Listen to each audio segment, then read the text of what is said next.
scenes with our editors on TikTok at successful_farming. As the weather becomes cooler, there's a lot of buzzing about around the beehives. Bees are still collecting pollen, nectar, and water.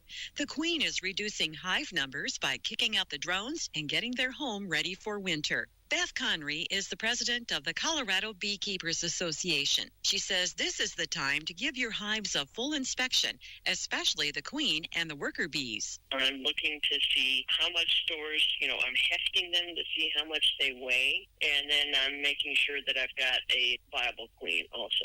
A queen that is in good shape lays in a particular pattern, and we look for that pattern. Do one last honey harvest, but don't be greedy. Conry says each of her colonies needs about 80 to 90 pounds of honey to get the bees through the winter. We let them take theirs first, and then we take ours second. The way we manage our hives is we let them fill the 2 deep boxes before we add supers, so that when we take off supers, they're back to these filled boxes already. Typically, they'll convert the upper box entirely to honey, and then they'll move into the lower box.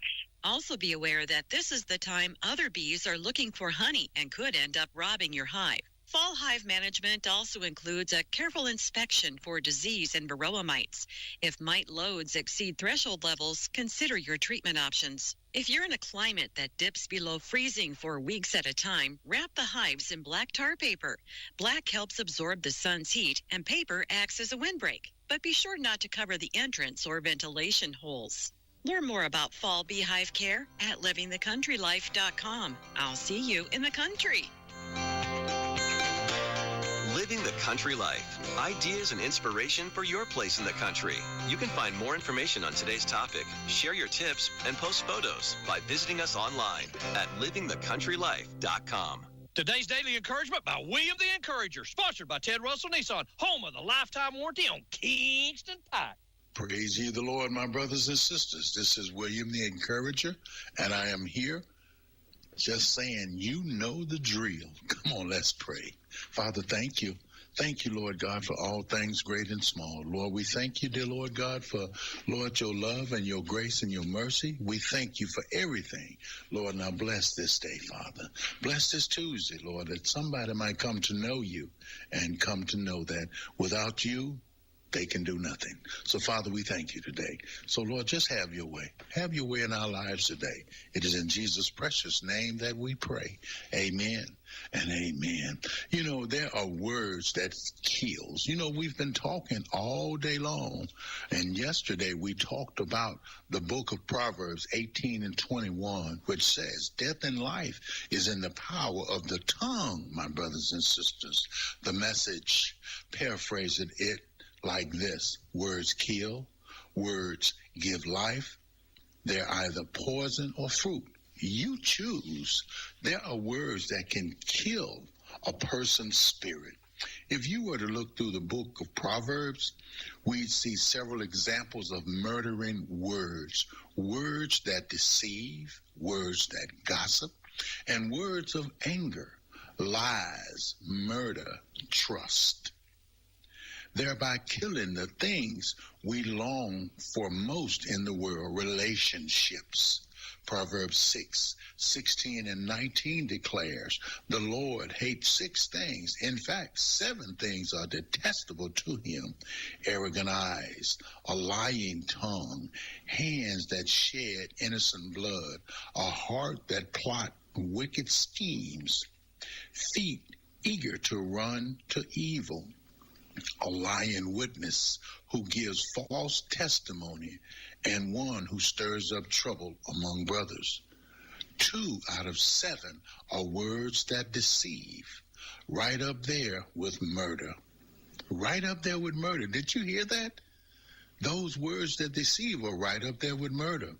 The world cannot function without some measure of trust. No relationship can exist without trust. Trust takes years to build and seconds to destroy.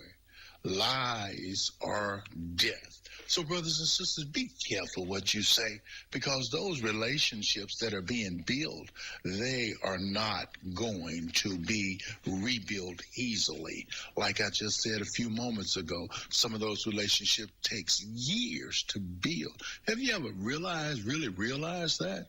That sometimes relationships can be so hard, and then you finally win somebody's trust after years, after proving yourself that you love them, or that you're responsible, and then one lie, one dishonest gesture, and everything that you have built has come tumbling down, all because of words that came out of your mouth. The tongue, brothers and sisters, the tongue is really that little 3-inch muscles. Genesis 1:3 says, "Then God said, let there be light, and there was light." This is meaning that words have power, creative power, and your words are not just simple words that say. When you speak a word, that word go to work. That word go to work, and it either convinces somebody that you're lying or that you're telling the truth. So be careful of those words, because they can kill. Words that gossip are familiar. Few things can destroy a church faster than gossip. It kills friendship, families, offices, and school. Proverbs 16:28 says, "A contrast person spreads conflict, and gossip separates close friends." Brothers and sisters, be careful. Your words, your tongue have the power of life and death. And remember, there's a way out of your mess, and it's JESUS. Where can you buy a brand new Nissan with a lifetime warranty? Kingston Pike. Hey, folks, Gerald Anderson with Ted Russell Nissan. You heard it right. Every new Ted Russell Nissan comes with a lifetime warranty, and that's a long, long time. Ted Russell Nissan on Kingston Pike. Good morning, and welcome to AM 1380 WYSH and Ask Your Neighbor. Ask Your Neighbor can also be heard and seen on our website, WYSHradio.com. And if you are in Anderson, Rome, or Morgan County and have Comcast cable, you can watch Ask Your Neighbor on BBB TV Channel 12. Ask Your Neighbor is the program where you call in and do just that. Ask your neighbor. Do you have a comment? Do you have a problem? Or do you have a question? Then call in and ask your neighbor. 865-457-1380 or toll free at 877-711-4005. And for those of you that might be listening or watching on the internet, you can email from our website, WYSHradio.com. Just click on the Contact Us button and email your questions. Now sit back and listen as listeners throughout East Tennessee and the entire world answer your questions on Ask Your Neighbor on BBB TV 12 and AM 1380 WYSH. Well, it is Tuesday. It's not the first Tuesday of the month, but Doc was at a wedding on the first Tuesday of the month, correct? Funeral. Oh, funeral. Okay. Funeral. I knew it was an event of very great importance, but the fellow that drummed in my band for years, Jim Ross, passed away. He had heart failure. He was 72, and he was a good guy. Wow. Jim was a good guy.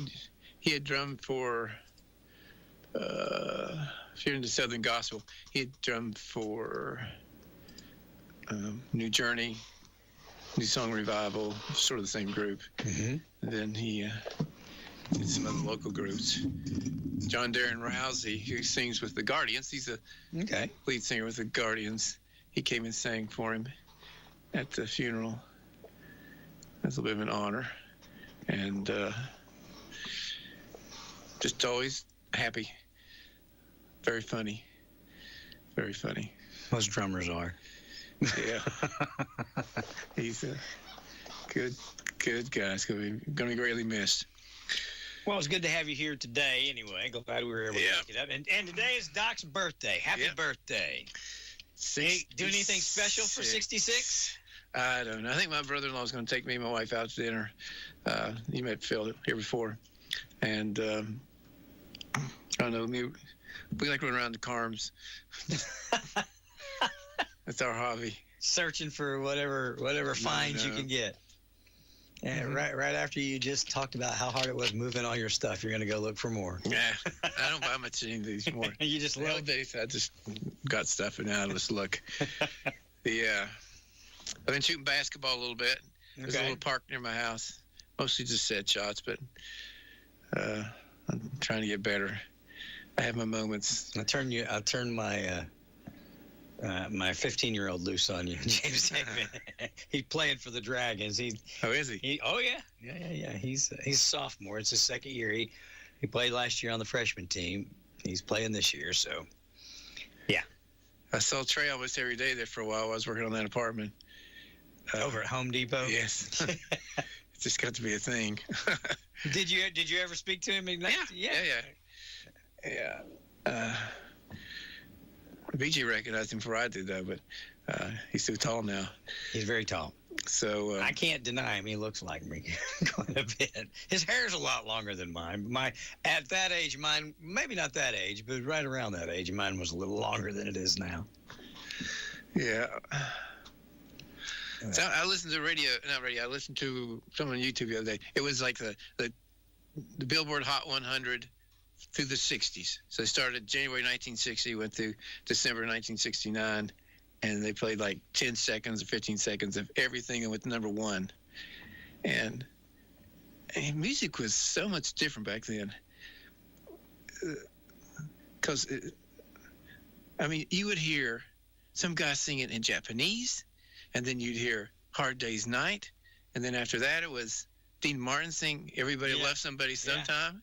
It was just it was Lawrence Welk playing, I think, a song called Calcutta, just instrumental. Before we started separating the music between pop and country and rock, and everything was just kind of meshed together for a long time. You'd have Nat King Cole and, the Big Bopper all in the top 10. So, yeah.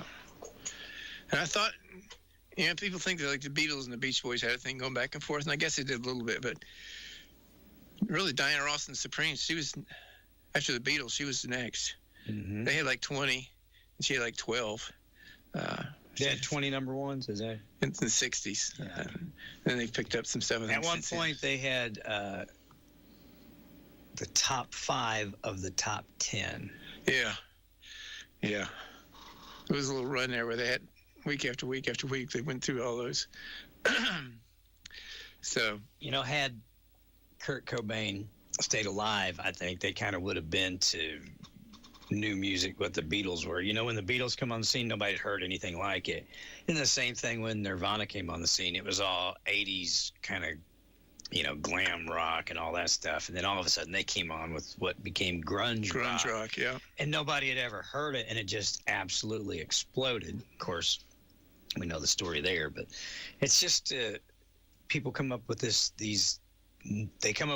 new creative idea of music, and if it's good and it takes off, whoever's first with it explodes. A lot of people follow after that, but whoever's first, obviously the trendsetter.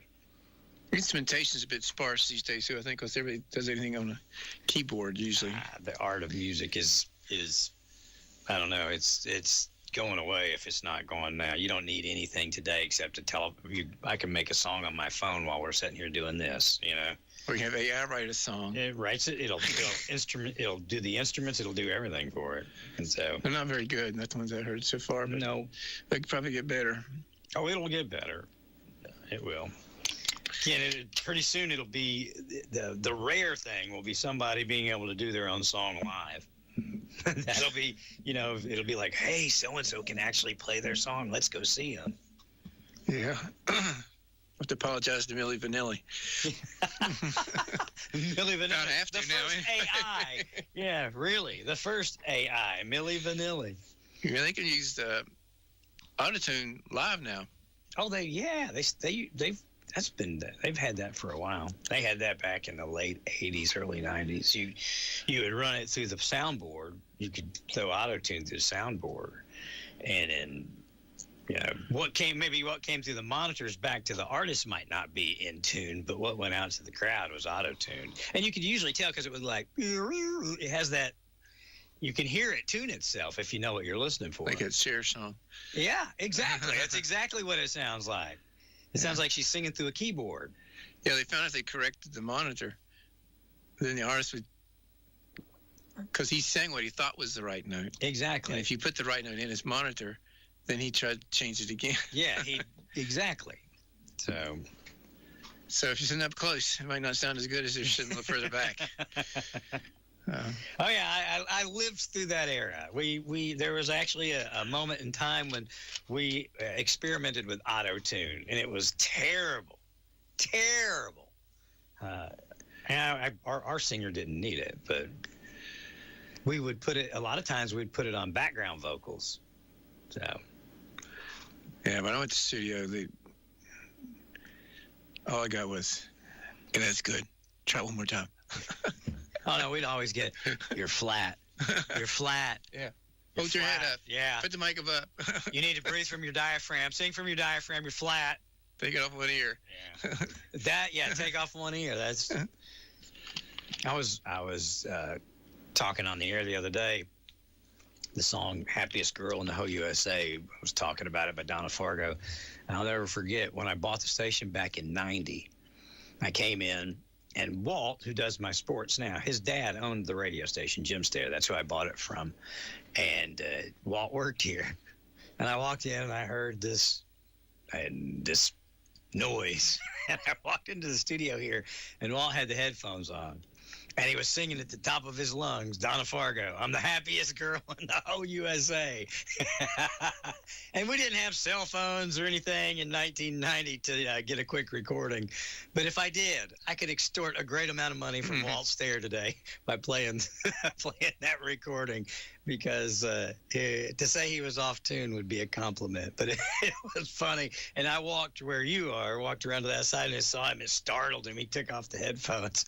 I was like, "So you're the happiest girl in the whole USA today?" Huh? He's like, "Well, it's a good song." Like, okay. But yeah, I've heard people sing with the headphones on, and holy cow. Oh, yeah. I walked to a Christian store one time, and I guess you could try out tracks. Yeah. And some girl was just singing, and she was so off. It was so bad. After that, they had the little booths. You remember that? You could go into the little booths and do that. Try. Yeah, make a little record. Yeah. All that fun stuff. Oh, those days are long gone, sir. Now you just tell your phone what you want it to sing and speak to it. It'll do it in your voice. It's crazy. Let's see what's happening in the world of medicine. Now that we've straightened out everybody in the world of music. Yeah. So please call in. It makes a much better show. It was a little slow there during trading time. Not too bad, but a little slow. Oh, we had pretty good trading time. My car whistled. I thought it was whistling so loud, I had to turn the radio down. And I thought, and finally, it was the thing that goes in like the cigarette lighters. Oh yeah, if you put your phone charger in, it will definitely. There are certain frequencies. 96.7 is terrible. It affects 96.7 really bad. There are certain frequencies that it will completely. It'll either commingle with, or it'll overtake them completely. Yeah, it's just a whistle. Like, whoo, because I hadn't done it before. But when I pulled it out, I knew it was something to do with the car because I could tell when I changed the speed. It changed the pitch. The alternator. All righty, number one on the list. I got 20 things today. 20 things. I don't know if we get through all of them, but we can see. Well, hopefully folks will call 865-457-1380. Remember, you can call at any time. We'll stop whatever we're doing. We'll take a call, try and answer it, and then we'll jump back into whatever we're doing. All right, what do we start? Number one of 20. Number one. Dun, dun, dun. The Feds for Medical Freedom won a historic settlement against the Biden administration so that the people who work for the government, they're expunging the three things happened. They're expunging COVID-19 vaccine status from the records because it got to be an issue. So now, when you say expunging COVID-19 vaccines, that means if you had it, they're removing. There's no data. They took all the data away, so when you had it or they didn't have it. So there's no differentiation between the people who did and the people who didn't. Because they already ruled that they had to rehire them, didn't they? Because they fired a bunch of them. Right. Okay. So 2, they prohibit discrimination on the basis of vaccine status. And 3, they had to pay a portion of their legal fees. I never understood how they thought they could do that any more than they forced me to drink Coca-Cola. They could force me to take a shot and then cost me my job that they hired me because I was able to do and had been doing for decades and decades just because I disagreed with them. And who are they to tell me if I want to die from COVID that I can't? It's not any of their business, even if I catch it. So the number of nurses that lost a job is sad. Mm-hmm. Well, I'd sue. If I was a nurse, I'd sue. Some of them have. Good. I hope they do, and I hope they win. I hope they put the people that did it out of business. They mostly have won. But see, that complicated the whole.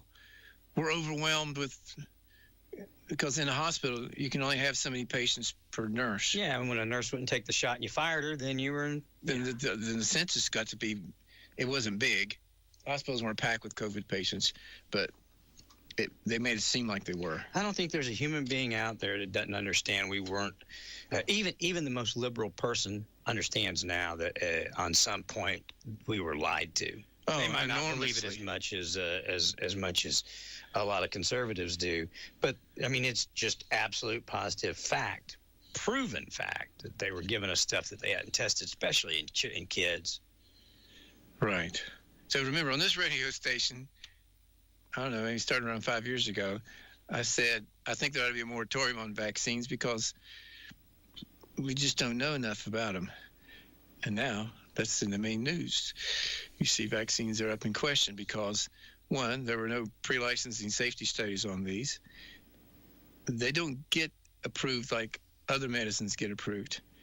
For other medicines to get approved, we'll talk about that here in a minute, what it takes. But vaccines bypass that whole system because originally they were put up as being a protection against a bioweapon attack. If they attack us with diphtheria, we need to have our whole population immunized. So they gave them a fast track, and they didn't have to do pre-licensing safety studies. And so once one was considered safe, then they get this whole GRAS thing, which is GRAS, generally regarded as safe. They just sort of grandfather them all in. And I think the big complaint that Robert F. Kennedy has today is that there's no studies on them individually, hardly at all. And two, there's definitely no studies on the combination of them. We have no idea. We're talking about 72 to 92 shots between birth and 18, depending on whether you took the COVID shots. 72 if you didn't, and 92 if you do. Well, if someone did attack us with diphtheria, whatever, and the government said somebody's launched a biological attack. Here's a vaccine we've developed. We believe it's the best we could. You know what I mean? We believe it's the best for you. Take it. A lot of people, I think, would take it because as long as they told the truth. If they would have said and told the truth, China launched this against us to try and kill us, and this is the best we could do, I think people would have been way more open to considering it rather than saying, oh, you're a liar. China didn't do it. It's a monkey that did it, and it's just naturally spreading, but we're going to force you to take it.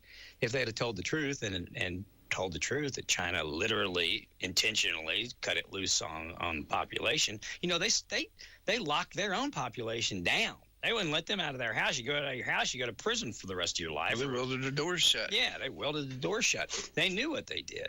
If the U.S. government would have been honest and said, they did this, it's an attack against us, it might as well, it's the same as launching a nuclear attack and telling you to get in your basement like they used to when we were kids.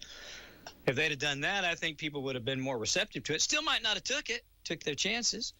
But I think they would have at least respected the honesty instead of all the lies and everything else that the Biden administration launched against us. And a lot of these diseases have other therapies. It's not like they're without. That's why they squelched the hydroxychloroquine and ivermectin, because if those existed, then they couldn't get the emergency use authorization for the vaccine. Because but see, if they would have just been after our well-being, they would have went straight to that. You know what I mean? To protect the public. Back in the day when they fast-tracked stuff, people believed the government was fast-tracking it for our well-being as opposed to pharmaceuticals' well-being. It made billions of dollars. Yeah. Billions of dollars. Because remember, there's a study from 2005 funded, and his name's on Fauci, through the NIH that showed that hydroxychloroquine, I think it was actually just chloroquine in that study, should be very effective against coronavirus prevention and coronavirus intervention, both. So we knew that for 15 years before the thing got here, and then they act like it didn't work. I never figured out if they were just afraid to admit we were being attacked by that sort of been unleashed. Even if they'd have said it had been unleashed by them on accident, if they'd have just admitted that it was an actual man-made, which they have now. I mean, it's yeah. I mean, even the liberal news. I think they couldn't get past. Man, this would be a great time to see. If we tell people stay home, how many will stay home? If we tell people wear a mask, how many will wear a mask? Yeah, but at the end of the day, what do they benefit from that? If the American people do not thrive, the government will die. They can't live without our taxes. They can't live without our productivity. They can't be powerful if there is no electricity to produce the power. We are what gives them power. They're literally creating their own demise. We should take it away, the power. Because, yes. But, it literally. There's a lot more of us than there are them. I understand that, but I just can't think. I can't understand, or I can't, for the life of me, if they wanted to lock us down, if they wanted to see if they could control us, if they wanted to see, what they could make the monkeys do, they've lost sight of that the monkeys run the show. And if you kill the monkeys, there is no show. Who's gonna fund all the pharmaceuticals if we're all dead, or if we're all locked up and we're not getting sick because we're not taking the pharmaceuticals because we don't have to because we're locked up? Again, they're nearsighted, and most of them are politicians because they are too nearsighted to hold a real job or run a real business or anything like that. Most of them, not the president. He obviously has proven he can, but the rest of them, I wouldn't let my kids stay with them, much less run my business. Interesting thoughts. Yeah. See, I've been out for a few days. I'm feeling my oats today because I was sick all weekend. I had food poisoning all weekend, and I'm feeling better today. I'm sorry about that. Oh, it's been fun. So this is an older article, 2006. Quote, this was in PLOS Journal. I'm trying to think of more where I get this information. It's PLOS Journal. Quote, there is no such thing as psychiatric disorder, disease, or chemical imbalance. So they're not saying people don't have crazy thoughts in their head sometimes. What they're saying is it doesn't appear to be a disease per se. Like something's wrong. Because what they were trying to say for a long time, if you were depressed, you didn't have serotonin, and so you need to take SSRI, selective serotonin reuptake inhibitors, which would be Paxil, Prozac, Zoloft, et cetera, et cetera, et cetera. One of those, Celexa. But then they showed that it didn't work. In fact, it was in 2003, Ireland sued and made GlaxoSmithKline stop claiming that Paxil corrected serotonin levels. If there's no evidence of that, then you can't say that. In Ireland, at least. You can say it in the United States. I said it plenty of times because I thought it was the truth. ADHD is a normal variant. That's what it seems to be after years of looking at this thing. If your child has ADHD, he's probably normal because it's almost always a boy, for one thing. And that's just within the range of normal. It's not. It becomes a problem at school because you're taking a child that's supposed to be out running around and you set him in a chair for 6 hours. That's what ADHD seems to be. Now, how do you remedy that, though? Because you do need the child to go to school. I mean, obviously. They just have to accommodate him. Well, back in our day, we had 3 recesses. You know what I mean? We had 3 good breaks. I think 15 minutes, and 45 minutes for lunch, something like that. That they'd let you just run wild, turn you loose on the playground, the monkey bars, back when you had monkey bars, and things you could climb on and break your arms on. Yeah. Turn you loose and let you go do that for 15 minutes, and by the time you're done, you kind of got it out of your system. Yeah. They don't do that anymore. They need things in the back of the class where maybe standing desks for kids that usually can sit down and they can walk back and forth back there and not bother the rest of the class. There's ways to accommodate them, but what they did find, if they took amphetamines, which would be Ritalin or Adderall, for long periods of time, their brain did change. Because then it did show up on an MRI. But before taking those kinds of drugs, there was no abnormalities on their brain. You can't look at the brain. Because some people are saying you can look at the brain and tell you what somebody had. And there's no evidence you can do that with any psychiatric disease. Nothing. And the trouble with calling it a disease per se is that there's a tendency to move straight into pharmaceuticals rather than love, talking about willpower, talking about talk therapy or any kind of cognitive behavioral therapies. There's other ways to deal with these things without throwing drugs at people. Now, some things probably still going to need drugs. I'm not saying that. I'm just saying that it doesn't appear that any of these things are caused by a structural problem in the brain. It's something else. Well, since we're talking about brain, I'm sure you saw the young Ukrainian lady killed on the Charleston bus yesterday on the transit. And they said that gentleman had battled with, the diagnosed, whatever he's diagnosed with or whatever. Obviously, he has some kind of mental issue. Now, how do you say that that's not a disease? Well, I'm saying it's not a structural disease.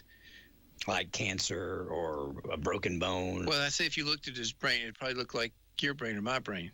It's not. You can't look at that brain on MRI or even if you had it in your hand and say, oh, see, that's his problem right there. Because that's what the pharmaceutical industry is trying to do. He's got a lack of dopamine. He's got too much dopamine. He's got not enough serotonin. And that's the way they view these things rather than saying, it could be a spiritual issue. I still think people are demon possessed these days. And I'm sure they are. They looked, I'm sure their brains look fine. So we need to just broaden our approach a little bit to all this psychiatric stuff. The kid that just went out here last week and shot up the church with the kids that were praying. Did you see the stuff that he wrote? Some of it, yeah. Did you see the picture he drew of himself looking in the mirror and a demon looking back? Really? And it had all the quotes of it. I don't want to do this. And a demon saying, kill yourself, kill. And him, probably if people ever didn't believe in demon possession, just look into that. I encourage you to do that, because if you just read what he or she wrote, he was struggling with it. And a lot, I guess the medical field today would call it some kind of mental issue. But if you go back and read the Bible, what the Bible says, comes to seek, kill, to destroy. And that's exactly what it was telling him to do. He wrote stuff like, where is your God now? Israel must die. And then, like I said, there was a lot of writings of him battling with what it was himself, but obviously something else, Yeah, and so first off, let me just clarify. I'm not saying everybody that has a mental illness is demon possessed, okay? I'm not saying that, so don't get offended. And everybody that has depression, I'm not saying nobody needs any medication. But there are other approaches to a lot of these things. And I do think we need to keep our mind open a little bit about what causes are. Because there are people that have structural brain damage. It's like some person born with cerebral palsy. Okay, if you look at their brain, it's not right. It got damaged in birth or sometime before birth. That's not what we're talking about. We're talking about pure psychiatric illnesses, like hearing voices, and being sad all the time, or having big swings in emotion, outside the realm of normal. Most of these things probably can be dealt with some way other than a drug. So, not that a drug may never be. But has anybody come up with plausible ways that they can implement to try and deal with them outside of drugs? Yeah, there's a lot of behavioral therapies that seem to work. They don't seem to be very popular or very prominent. Well, people like fast. So if you just sedate somebody, everybody's happy. Life's better at the house real fast. And if you talk to people who have some schizophrenia, the biggest problem is they don't like taking the medication. They go off their meds because they don't feel themselves. Right. So, and then they I've go had off. people tell me they feel just numb. They don't feel anything. Right. They feel like they're just existing. Right. So that's why they get shots sometimes, last a month, take away their ability to take a pill. It's difficult. It's a very difficult issue, but I do think we need to revisit some of these and take another look at them. Do you think that we did not have these issues earlier, say 50s, or we had them and we just covered them up, or because today, I don't know if it's just because everything's immediate or if it's just because there's more of it. It just seems like it's everywhere all the time. I think social media and computers have opened or exposed people to things that maybe haven't been good for them. And then there's the whole MK Ultra thing, where the CIA really fractured kids' minds.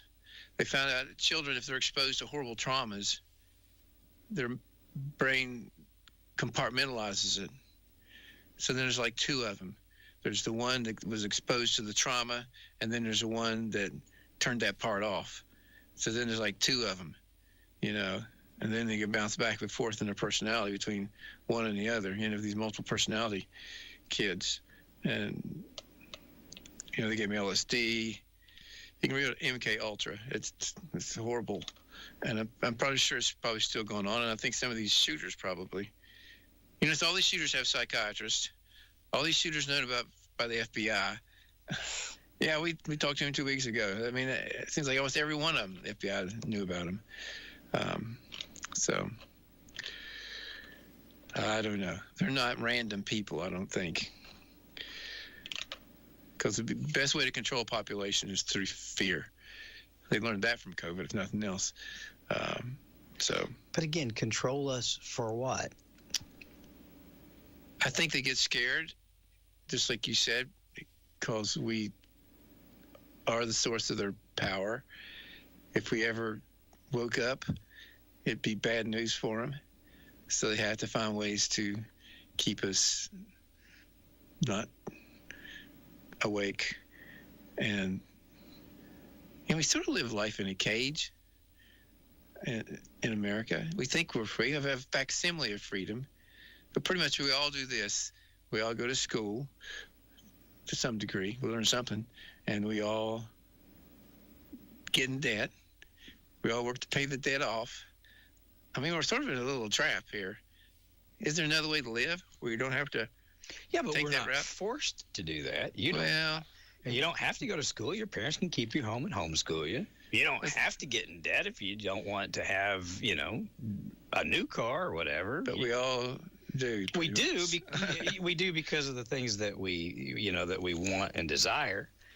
And maybe that, maybe that's programmed into us to make us want a certain type of lifestyle. But yeah,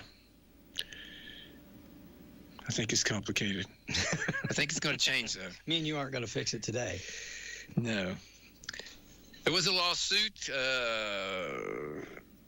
which alleges, okay, this isn't alleging, I'm reading quotes here, since we're alleging things.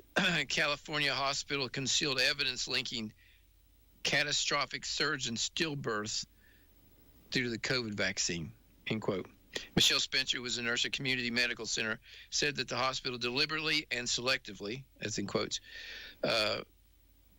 concealed from the staff, the patients, and the regulators a spike in unborn baby deaths beginning in the spring of 2021. I mean, it went up quite a bit, like a lot. And remember, they did, and they still are pushing these shots that haven't been tested at all. on pregnant women. And 20 years ago, we wouldn't give a pregnant woman a Tylenol, much less a shot of some unknown thing. And here we are. I went to a conference, and the OB was up there saying, I need to give all these pregnant women this COVID-19 shot because the baby would get dosed too. The trouble was, they're right, the baby did get dosed, and what happens is a big number of them were dying in the womb. If you got a shot in the first, second trimester, say less than 20 weeks in your pregnancy, the chance of your baby dying was significant, maybe as high as 30% in some studies. Dr. Peterson Pierre from the American Frontline Doctors on a show called Daily Dose, he says, when did the FDA get a thing called regulatory capture? The regulatory capture is the tendency of regulators to identify with the interest of the industry they're supposed to regulate. And that's what's happened at the FDA. And I think it's getting changed now. But I think Macary's the head, or Macari, I don't know how you say his name. He's the head. He seems to be better at it. So it started about 1992 with a thing called the Prescription Drug User Fee Act. And what they did, drug companies at that point had to start paying the FDA to evaluate their drugs. The FDA stopped becoming a governing agency and started focusing on the needs of the drug companies at that point, because it accounted for 80% of the FDA's drug review budget, and a half of the total budget of the FDA comes from the funds they take from these pharmaceutical companies who want their drugs reviewed. And then they started fast passing them to where if they had some preliminary studies, they'd go ahead and approve them. And here's what happened. They preliminary approve a drug, they push it out there in the market, and in the next 5 years, they'd make $3 billion off that drug. And then they were supposed to do some extra studies. That was part of the agreement. You got preliminary studies. We've looked at them. But we want you to do some extra studies to prove is this thing working? Is it safe? After 3 years, they decide it didn't work. But they made $3 billion off of this drug. They don't give that back. Yeah. And that happens over and over again. I think I would. When did we start that? Like say 1992. That's where it started. 94% of the medications are not supported by high quality evidence.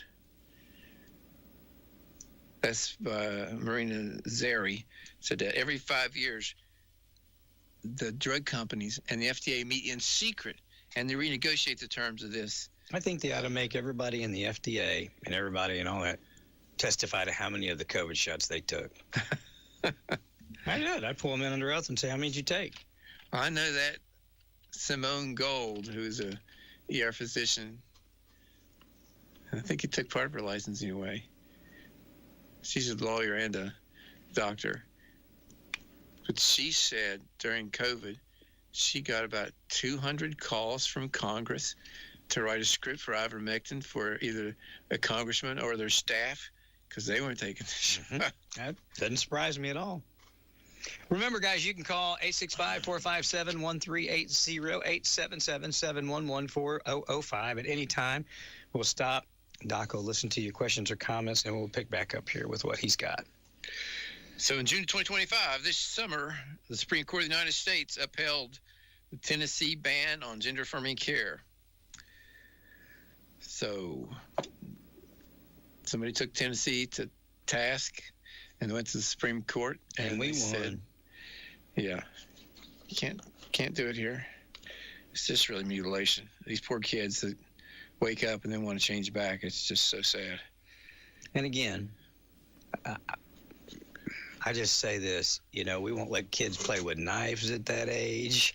We won't let them drive. They can't vote. They can't smoke. No. They can't buy alcohol. We restrict them in so many ways. And when they go, why? We say, because you're not an adult yet. Your brain's not completely formed yet. You're not at a point that you can make reasonable decisions yet. Your reaction time has not developed yet. We do that in all these things. And then yet, when they're in kindergarten, we can tell them that they have the right to decide that they want to change their own gender. I don't understand how any sane human being in the United States of America can say that that's okay. They would not let that kid walk out of the house into the road by themselves at an age of kindergarten. And if they did, DCS would put them in jail. But if school wants to teach them about changing their gender and they decide they want to, there are places in this country that will say, yeah, that we should do that even without the parents' consent. How is, if anybody out there thinks that that's right, I dare you. In fact, I'll pay you to call in and explain. Just as long as you give me your name and number, I'll explain how that's right. Because nobody that even believes it's right would have the backbone to call in and do it. But anyway, I don't understand that. I think most people don't understand it. But yet it's happening everywhere. If most people didn't understand it, how come all the people are, the majority of the people are trying to buy into it right now in all of these, in a great number of our larger cities? Not even our larger cities. I mean, Tennessee is a smaller state when considered California, Texas, a lot of the other states, Pennsylvania. I mean, obviously, unless you're just blind or stupid, you can tell there's only two sexes. We've known that as far back as time goes.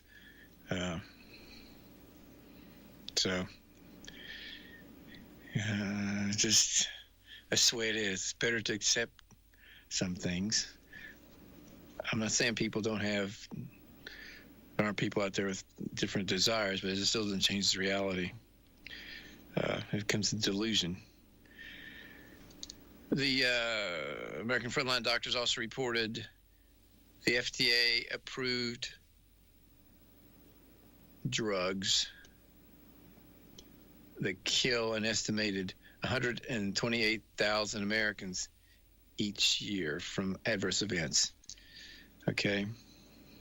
So these are FDA approved drugs, and 128,000 Americans die every year from an adverse reaction to a medication, a prescription medication or an over-the-counter approved medication. That's a lot. Between 2013 and 2022, the FDA approved 429 drugs. A half were approved on that preliminary data we talked about. There's supposed to be 4 things you have to do to get a drug approved. You have to be testing with a placebo-controlled trial. It means you have to have whatever drug it is and then something that sort of looks like it, given the same way, that has nothing in it. So if it's a shot, it may be the shot that's the drug in, and the shot will say normal saline, and you don't know who's got it. At least two such trials have to be conducted. So you have to do a placebo-controlled trial, and you at least have to have 2 of them. Third, the trials have to be blinded. Blinded means the patient doesn't know if they're getting the drug or the fake. The doctor giving it doesn't know whether it's the drug or the fake. That's called a double-blinded study, because they found out if the doctor knew, the patient could look in his eyes and figure out whether he was getting the real thing or a blank. So they have to keep studies double-blinded, and somebody somewhere else is keeping track of who got what. And 4, they have to use real physical outcomes. Now, this is what happened during the COVID thing. They didn't use real physical outcomes, like more people survived with the shot than didn't. That's not what they did.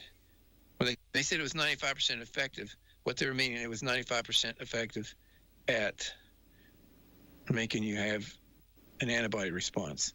That's called like an intermediate thing. So you'd say, well, if they made antibodies, then they should be immune. And it didn't turn out that way. It didn't work like that. So if you pick some intermediate goal that you know your shot or your pill will get to, then you can say, well, it's effective, but it doesn't mean that it saves lives. Let's say there was a cancer drug, and you showed that if they gave them this cancer drug, it shrunk the tumor by half. And so with shrinking the tumor by half, that was your goal, and it did that. But when all was said and done, they died at the same time. Somebody who didn't get the drug died. So it really didn't work. It made the picture look better, but it didn't change the outcome. It didn't change the time of the outcome. So they're taking these intermediate steps So 73% of those drugs, those 429 drugs, failed to meet the standard. In fact, only 2.4% of those 429 drugs from 2013 to 2022 met those 4 criteria. And yet they all got approved anyway. From Children's Health Defense, which is RFK's group before he went to Washington. Hang on, we got a call here. Oh, good. Good morning. Welcome to Ask Your Neighbor on WYSH. Do you have a question or comment for Dr. Ayers? Yeah, I don't know if it'd be a question. I think a question. If I stand up or sit down, half of my body is over next to my belly button. And I went to see 2 surgeons, and of course they told me nothing they could do due to age, that I wouldn't heal, and weight, that I only weigh 90 pounds. But I just wonder if he could tell me it's on the right side where I'm caved in, what organs that it might interfere with. So you're saying your right side is sunk in on your belly? It's caved in. My rib bone is about 2 inches from my belly button. Oh. And it hurts. Oh, okay. Okay, hang on, I'll tell you. All right. Thank you, ma'am. Okay. Bye-bye. So this happens in a lot of people as they get older, okay? So if you think about it, you have 12 sets of ribs, and women have the same number as a man, okay? I know sometimes people think men have one less because God took Adam's rib and made Eve out of it, but that, if God took Adam's right arm and made Eve out of it, that didn't mean all of Adam's children were going to have one arm. Okay, so after Adam lost his rib to make Eve, all his children still had all the ribs. So there's 12 sets of ribs, and 10 of them are attached to your breastbone, and then there's 2 sets, 2 on the right and 2 on the left, that float. That means they're just buried up in the muscle. You can feel the tip of them if you dig in deep below what you think is the bottom of your ribs. There's 2 of them more down there. Now, have you seen like an arch over a doorway made out of stone? You know how the stones are cut in a key shaped. They're sort of narrow on one side and fat on the other, so they make an arch when you stack them all up. As we get older, sometimes the fronts of our vertebra collapse. So instead of having a bunch of square blocks stacked up to make your spine and your back, the fronts sort of collapse. So then you're sort of like an arch. You may accommodate that by leaning backwards a little bit. So you're still sort of standing upright, but you probably lost significant height. And what that does, since you're bent forward, that shoves those ribs down onto your pelvic bone, which can be quite painful because now you're arched forward all the time. And it may make your belly poof out a little bit too. But it can be painful. Now the question is, what can you do about it? Probably not much. It's probably something better to prevent than to try to intervene on. So if you're younger, you want to keep your bones strong by staying active. It's going to be more of a woman's problem than a man's, because a man's bones are so much harder than a woman's, even if he does lose some of with osteoporosis over time, he hardly ever gets that far along. But a woman's bones aren't as dense because A, she's not as heavy, B, she's doesn't have testosterone, 3, she had children, can wash her bones out a bit. 4, she's not as muscular as a man. For those reasons, bones in women aren't as hard as bones in men. So to try to prevent that, you work on your posture and extensions, and get calcium in your diet. And you just look up osteoporosis and look up for ways to prevent it. But this is usually a product of osteoporosis. So I'm sorry, I do think probably surgery would be a bad move, and it would only lead to a lot more troubles. So I'm sorry about that.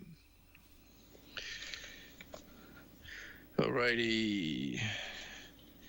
Here's interesting from the CMS. CMS is the Center for Medicare, Medicaid Services. So all your bills for Medicare and all that's paid through CMS. This is guideline section 2251.3. It says, quote, a treatment plan that seeks to prevent disease and enhance the quality of life, or a therapy that is performed to maintain or prevent deterioration of a chronic disease, is deemed not medically necessary. So basically says they're not going to approve any drug that's supposed to keep you healthy or prevent your disease that you have from getting worse. That's just the rules. So you wonder sometimes why a doctor tries to get your medicine approved and they won't approve it. Well, with rules like that, I don't know. Doesn't make any sense. They only give you medicines for not to keep you healthy. So talking about medicines today, there's this thing called principle of substantial equivalence. Now, this is put out by the FAO and the WHO. FAO is like the food people for the United Nations, World Health Organization is WHO. So it's not like a law in the United States. But this is their thing. If a food component, say like artificial meat, is deemed substantially equivalent to real meat, then all the safety of real meat is extended to the new product without testing. That's a problem. Because that's where they get around evaluating stuff. They say, well, that's sort of like that, and that's already approved, so we're going to approve anything to deal with that, when they don't really know. So that's called the principle of substantial equivalence. And the FDA can do that. USDA might do that just by saying something sort of like that. It looks like meat. Here's an interesting rate. We go back to vaccinations for a minute. The U.S. has both the highest infant vaccination rate in the world and the highest infant mortality in the developed world. So I'll say that again. The U.S. has the highest childhood vaccination rate and the highest infant mortality in the developed world. In fact, we're number 74. There are 74 countries that have better child mortality and morbidity than the United States. Mortality is death, morbidity is sickness. About 40% of the children have some chronic illness. I heard some people say the other day, like almost half of the young men in America don't even qualify to go in the military because they're not well. So I guess the question, is there a relationship between all these shots we give our kids and the fact that they must all have some chronic disease? I think probably a lot of the autoimmunity that we see, and there's a lot of autoimmune diseases, from psoriasis to rheumatoid arthritis to lupus, scleroderma, ankylosing spondylitis, all these things, and myasthenia gravis, a lot of autoimmune diseases, and a lot of allergies. Kids are much more allergic than they used to be. There weren't any allergies I knew of to peanut butter when I was a kid. That's a modern thing. That's really happened with the swelling of the number of shots. And it has something to do with what shots are made from and the fact that it stimulates your immune system.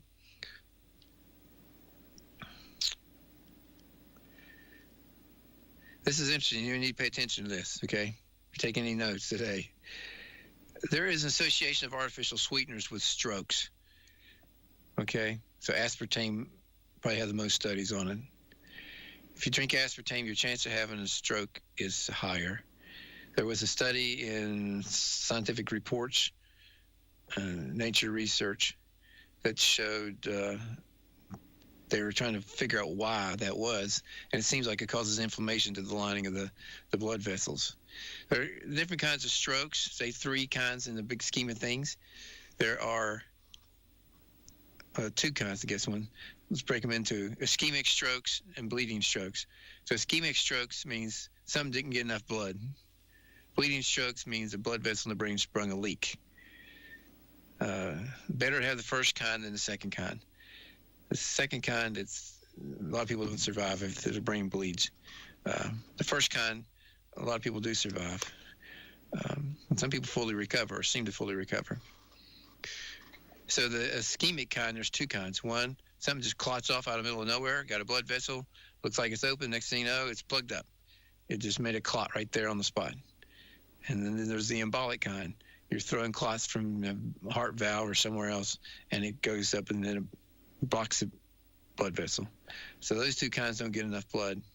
And that's the kind of seem to get with aspartame or any of these artificial sweeteners. So, people trying to save weight gain and all that with using artificial sweeteners, but there's a price to pay for doing that. I've used them for decades. decades. Yeah. Decades. It's just like most artificial things. Probably 40 years. No kidding. I'd say at least. Interesting, the AAP and the AMA got kicked off the ACIP. So I'll tell you what that means. What? So the AAP is the American Academy of Pediatrics, who have been like the lead proponents for vaccinating everything that moves. And the AMA, which is the American Medical Association, got kicked off the Advisory Committee on Immunization Practices. That's the ACIP. So they're the ones that make recommendations to the CDC and FDA about what the schedule needs to be, who needs to get this shot, what age you need to get this shot. So the American Medical Association of the United States of America is no longer advising the ACIP. They were kicked off. And the American Academy Who of they Pediatrics. replaced with? George down the street? Well, random people that Dr. have no Fauci? ties. Random people that have no ties, that are trained in immunizations, but they don't have any ties to. Because the trouble with the AMA and AAP is that they're big ties to the pharmaceutical industry. Gotcha. And in fact, they just came out with their own recommendations now. Because, the COVID shot got taken away except for the elderly and children that have, say, immune deficiencies or something Suppressed like that. immune systems. Right. And now you can still get it. It wasn't withheld from anybody else. If you wanted your child to get the shot at 6 months, you can still get it. It just wasn't recommended by the CDC for that. The American Academy of Pediatrics, they came up with their own recommendations now since they got bumped out of the committee. And they said they think all the kids need to get it. And just know, vaccination is the religion of the medical field. You don't question it, you just do it. Children's Health Defense reviewed data from a 2002 study that had initially claimed that there was no relationship between the measles, mumps, and rubella shot, MMR, and the development of autism. And I said, well, let's go back and look at that data. And the data didn't really add up. They couldn't really make that claim. So now they want us trying to get the original data, but I think they're reluctant to give them the original data. Another thing, here's the way some studies are done, just so you know. I'm going to give you examples. Let's say, I think in the hepatitis B shot that they give babies, I think they followed them for 5 days. But for some studies, they just follow babies like 2 days. Okay? So let's say you had your baby taken in, or somebody had a baby taken to get shot A for whatever reason. In the original studies, they followed those babies for 48 hours. That's all they followed them, 48 hours. Let's say your baby died on day 3. They would not attach that death to that shot, in spite of the fact it probably surely was the cause of it. So if you took your baby and got a shot and they died within the first 2 days, it counted against the shot. If they died on day 3, 4, or 5, it didn't count against the shot. So by limiting the parameters, they make these things look better than they did, than they really were.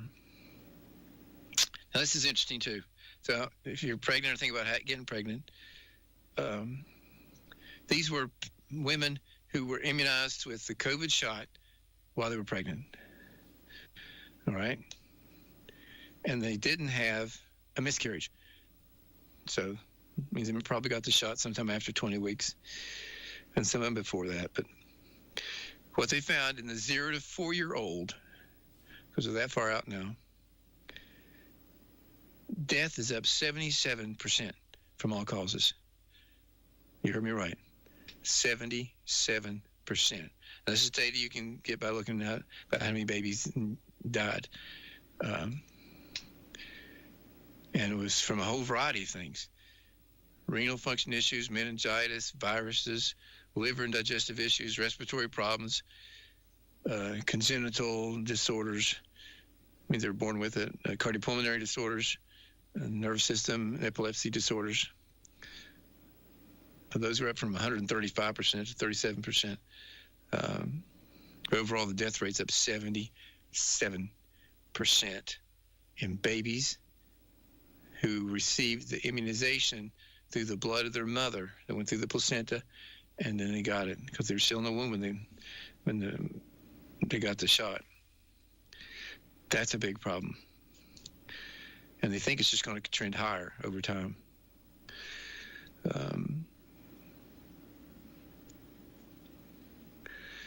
This is interesting. I saw this. I don't know what this really means.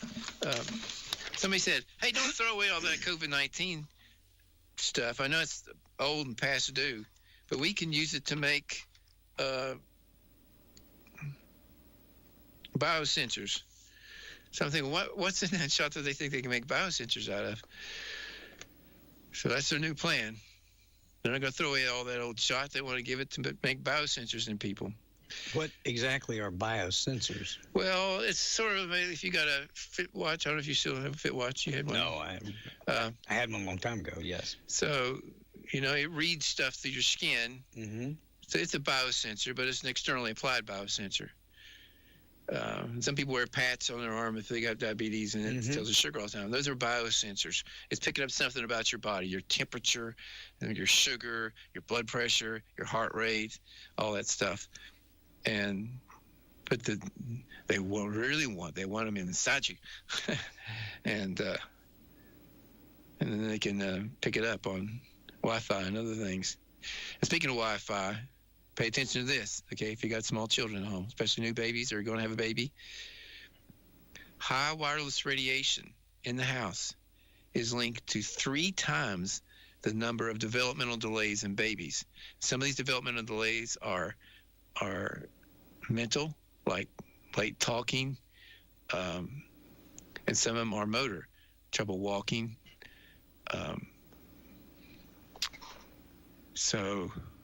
And a developing brain, all this Wi-Fi and stuff in your house is a problem. So what can you do? Well, you should probably turn your Wi-Fi off when you go to bed. Just turn that thing off. If you live near a tower, move if you can. Don't talk on your phone a lot while you're holding your baby in your lap. If you're nursing your baby, don't look at your phone or your iPad or whatever. You're just exposing your baby to a lot of radiation. If you got a smart meter in your home, move. It's just, they put off a tremendous amount of radiation, those smart meters. Now they do it in bursts, so if you're going to catch it doing it, most of them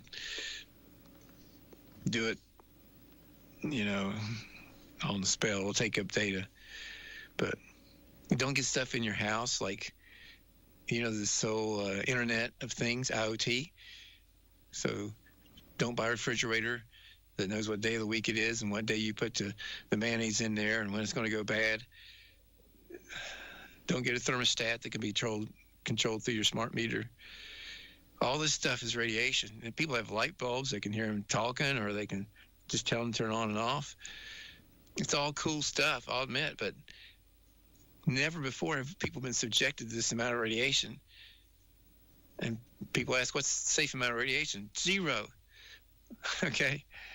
0. Radiation is not safe. The sun's good for you up to a point, but up to some point, you got sunburn. So radiation is bad. We should know that living near Oak Ridge, okay? It's not good for people. A lot of people died from those bombs, but a lot of people died later just because they're exposed to the radiation. It's not good for you.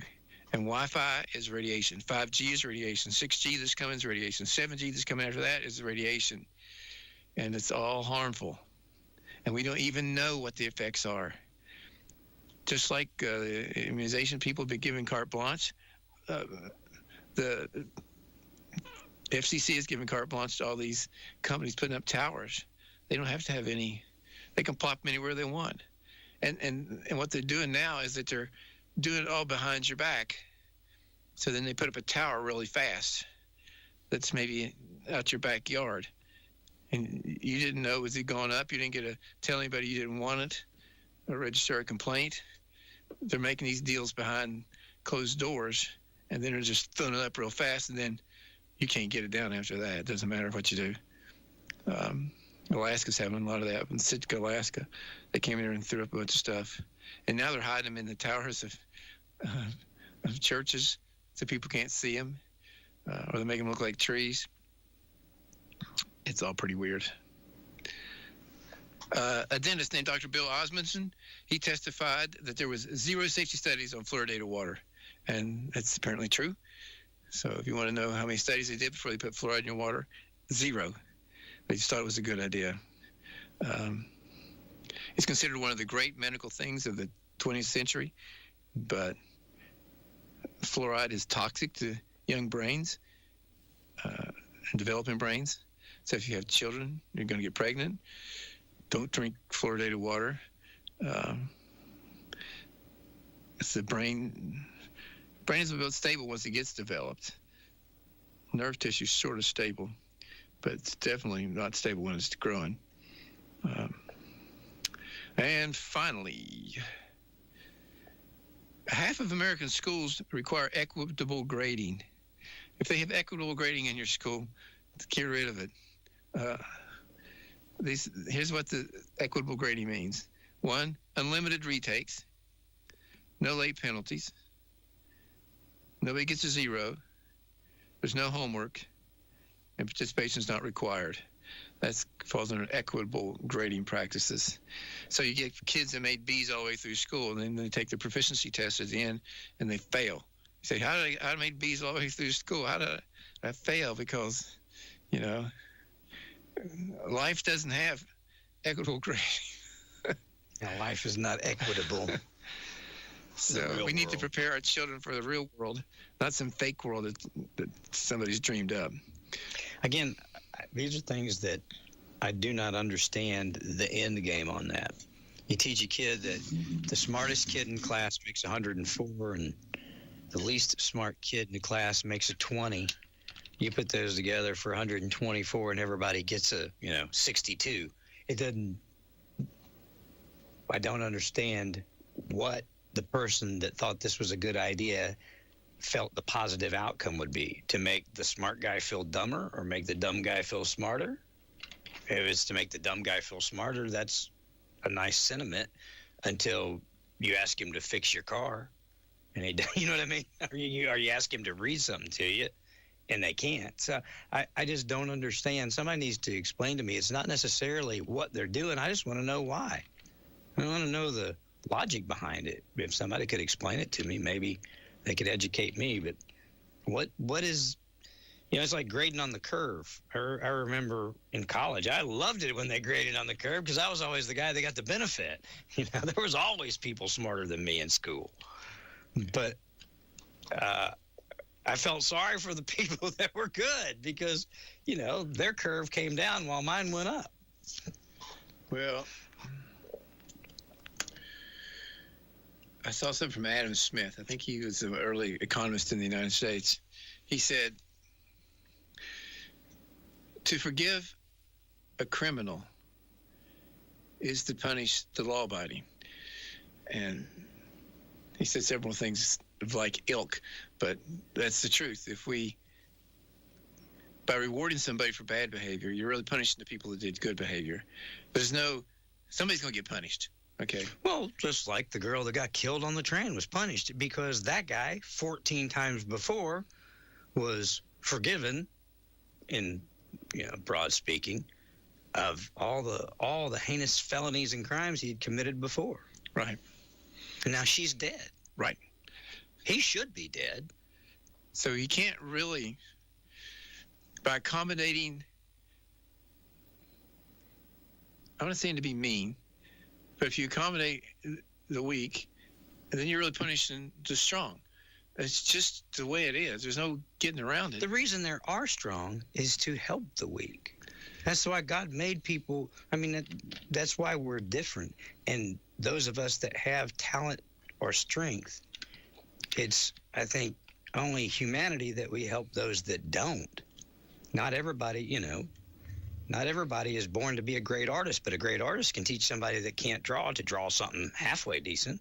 Sure. So, again, but to say we're going to take your great art and assign it to this guy that don't even have arms, and he gets the credit for it is stupid. Just my take. Yeah.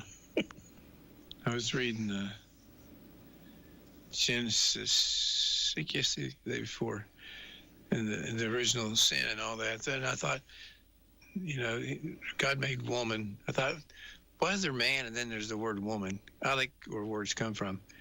So man basically means human. And so what's a woman then?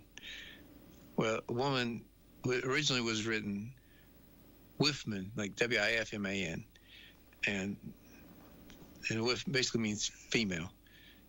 So it's sort of redundant, but it's basically saying a female human. That's what woman means. Mm-hmm. And I thought, what's the difference of male and female then? Well, male means a male. So what's a female? It comes from some Proto-Indo-European root that means one who gives, or one who nurses, basically. So it's a whole different thing there.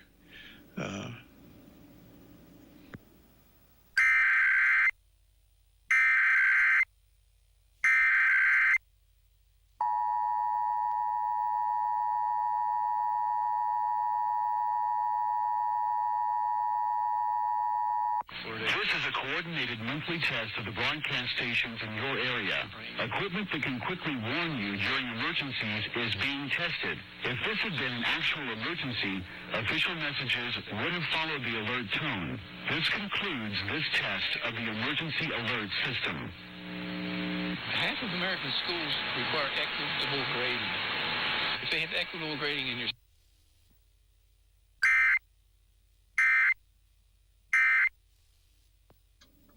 Now we're back. So if you're going to call, now's the time to call because I've run out through all 20 things. And I don't have any more. I guess I could make up something else to talk about, but it'd be better if you had a question to call in about.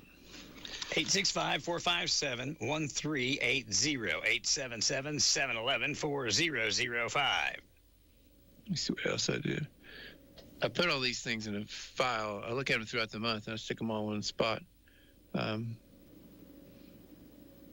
think that one's passed. I keep telling my brother's a member of the AAP, American Academy of Pediatrics, and also the American College of Medicine. He's double boarded in internal medicine and pediatrics. And I keep telling him the AAP is going to go down.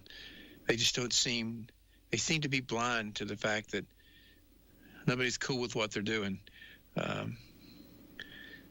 It's like, well, they make all their money really from the pharmaceutical companies. Their magazines are all advertised with these pharmaceutical companies. I saw the French government collapse yesterday.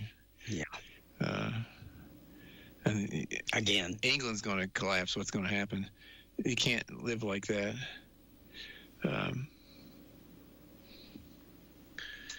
Going back to Adam Smith thing, to accommodate all these other cultures without inculcating in the United States is to punish people that are here already. Again, I'm gonna keep asking this the stupidest question in the world. People come here, they flee from where they are because of the conditions of where they are, and then come here and protest to our government to make us the way they were.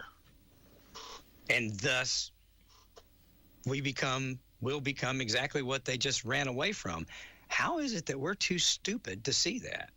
I mean, if you come here, but assimilate. Actually learn to speak the language of the country you're coming to, where you can count and communicate, and as opposed to demanding that we adhere to Sharia law and convert to whatever religion you demand and, ruin this country just like you ruined your own before you got here. Good morning, WYSH. Ask your neighbor. Yes, hi. I wanted to ask Dr. Ayers. I tell you, I hate pharmaceuticals. I've been on levothyroxine for hypothyroidism since 1998. I've, through research, learned that it can cause ill effects over time with your heart, which I've recently started having. Then out of the clear blue, never had high blood pressure in my life. I'm 70 years old now. Always low. Then all of a sudden, boom, shot out the roof. So now I'm on losartan. And I don't like taking it. Take it morning 25 milligrams, evening 25 milligrams. Does it help? A little bit, but it's always higher in the evening than it is in the morning. And are there better things, or are there natural things, holistic things that you can do rather than these pharmaceuticals? I'm not sure I even trust this losartan. I don't know about the side effects. And I'm just kind of curious, and I'll hang up and listen. Thank you so much for what you do. Thank you, ma'am. Have a great day. You too. Goodbye. All right. So let's take them to two different drugs: levothyroxine, which is thyroid medicine, and losartan, which is a blood pressure / heart medicine. Most people who end up on levothyroxine have an autoimmune condition called Hashimoto's thyroiditis. Well, that sounds real exotic. It's not. It's very common. So essentially, the body attacks the thyroid gland and hurts it. So now it can't make enough thyroid. The thyroid sort of sets the idle speed on your body. So think of your car sitting in a parking lot and you got it on. It's running, but it's not going anywhere. That's sort of its base kind of operation. Well, that's what the thyroid does for your body. Your sort of basal metabolic rate, how fast your motor's running when you're just sitting around doing nothing. When it's damaged like that, it can't make enough. And if you stop it, what will probably happen is the glands you have will get bigger, because the brain will say, we don't have enough thyroid medicine. It'll send a message to the thyroid gland to make more. The thyroid gland can't make more because it's been damaged. So what happens, it gets bigger, and thinking it can get big enough, maybe someday it will make enough. And it might, but you might have a big knot in your neck. So I don't think I would stop that. It used to be we used like pig or beef thyroid extract. And what happened to those people over time, because it was a foreign protein from another animal, your body would make antibodies to it, and over time it would get less effective. But now we have the synthetic synthroid, which is levothyroxine, and you don't get that. So I don't think I would stop that one. I think it would be a mistake until we get some better discovery. That's just the medicine some people are going to need. Losartan is a blood pressure medicine. You're on a sort of smallish dose. I think 100 milligrams a day would be sort of the average. You'd probably on it for your blood pressure. Usually could be taken once a day. It's odd it's not lasting throughout the day. It's really clean as far as side effects goes. I mean, if you look at all the medicines out there, it's probably one of the cleanest as far as not causing side effects. If you want off of it, however, you can just go Google whatever search engine you use and look up and say herbs to treat high blood pressure. You'll get a whole bunch of them, from hibiscus tea to ginger, and there's a whole long list of them. And you're probably going to have to take some combination of one or two or three of those. And it may require you making some, quote, tea out of these things and put in your refrigerator.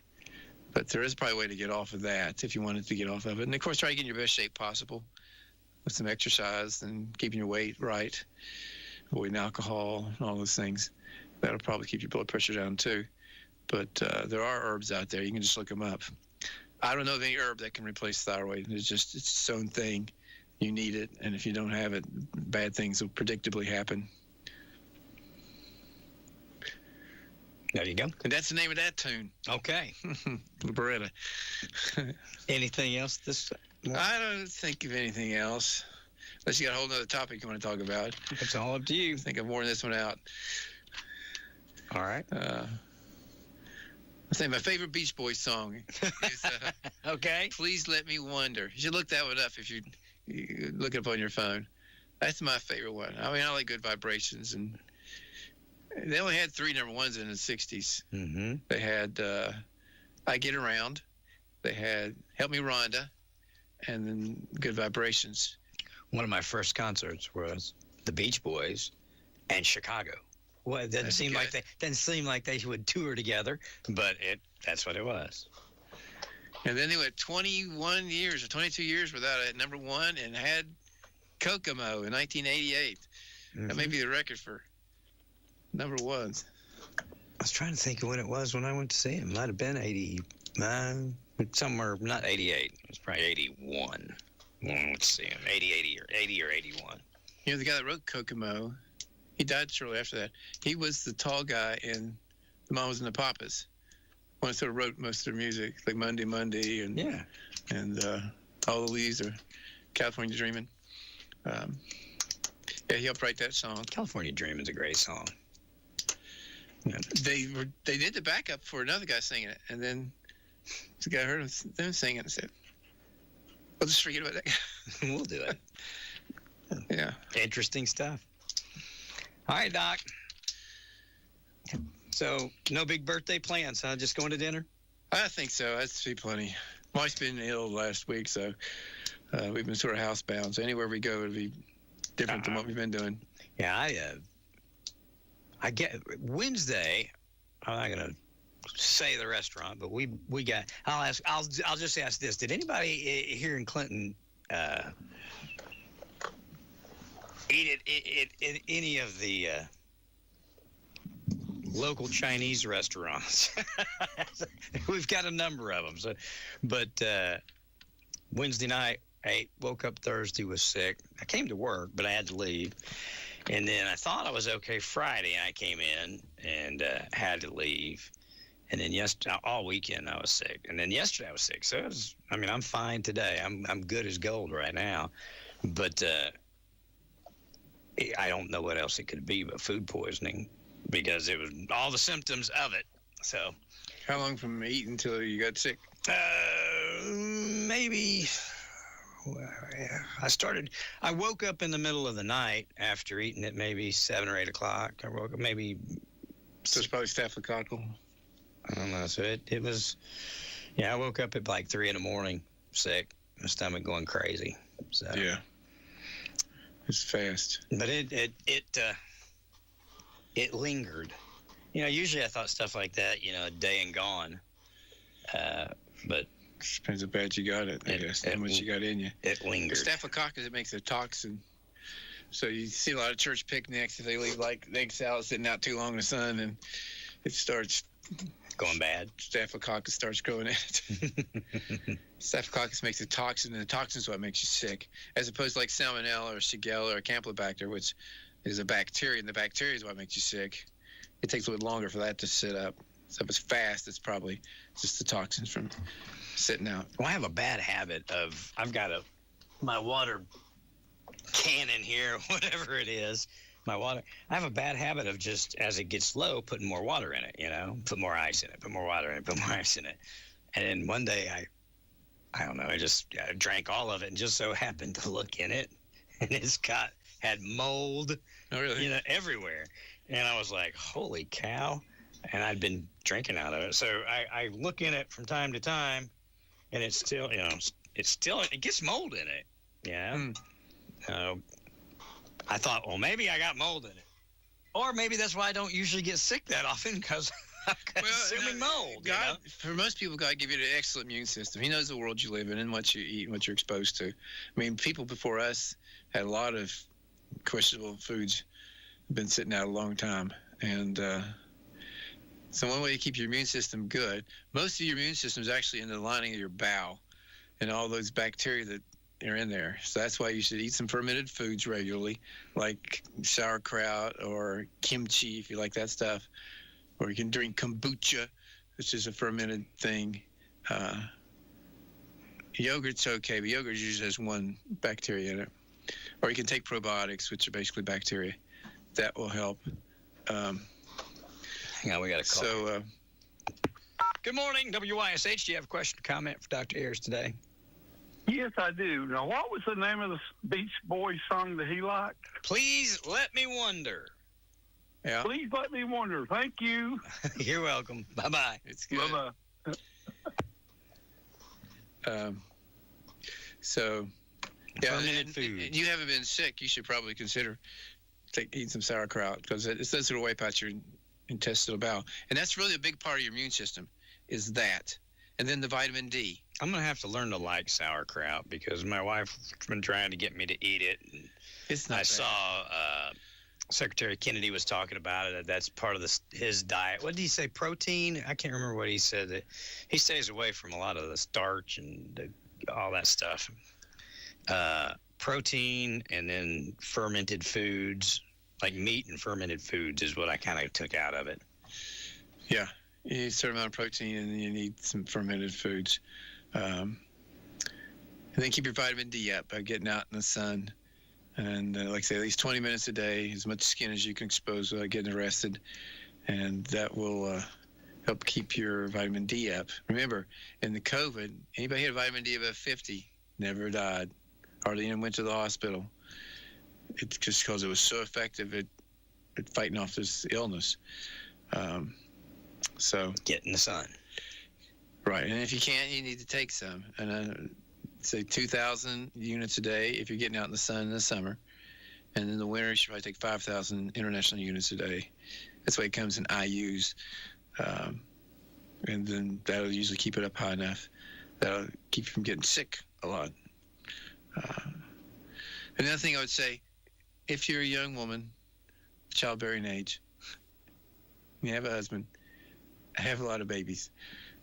We're not having enough babies here in the United States, and it's going to be the end of us if we're not careful. Europe's dead. Japan, they say they couldn't recover if they tried. So we need more babies. I know people say, how can I afford them? It costs too much. All throughout history, people had those same concerns, and somehow they made it, and somehow you'll make it. At least have a basketball team. You know, it takes 2.1 to just keep where we're at. People have about 1.7 now, I think, something like that. We're not even holding up. We're not even holding our own.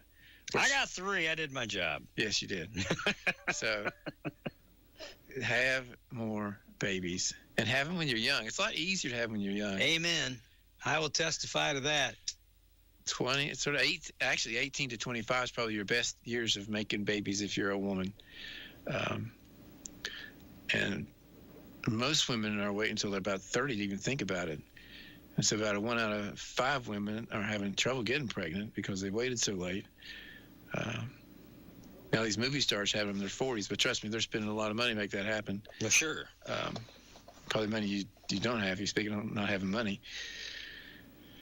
Just do it. You'll be happier in the end. There'll be somebody. You'll end up in a nursing home. You'll have some kid to keep you. It's insurance for the future, and it'll help our country be strong. Because right now our country is going to die if we don't do something. Even if we do everything right otherwise, we don't have any people here. It's not going to work. There'll be other people here. So there it is. Please consider that. Happy birthday. I hope you have a good day, good remainder of the day. Yeah. And I'm sorry about missing last week, but that's all right. I couldn't miss that funeral for nothing. We can always work around that schedule-wise. We'll always be able to do that. I can just run over at any time now. I'm just up the street. You're just down the road, aren't you? So good. All right, Dr. Ayers, thank you for coming in. We appreciate it. How long have we been doing this?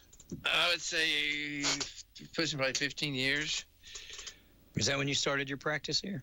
2008. I came up here 2009, and it's probably 2010 or so before I started coming over the radio. So that'd be 15 years. Wow. Yeah, because I remember when you came the first time, you brought me a radio. Mm-hmm. I've still got it, and it still works. I've been trying to find you a good crystal radio. It still works. Still got it. It's in my my little office room.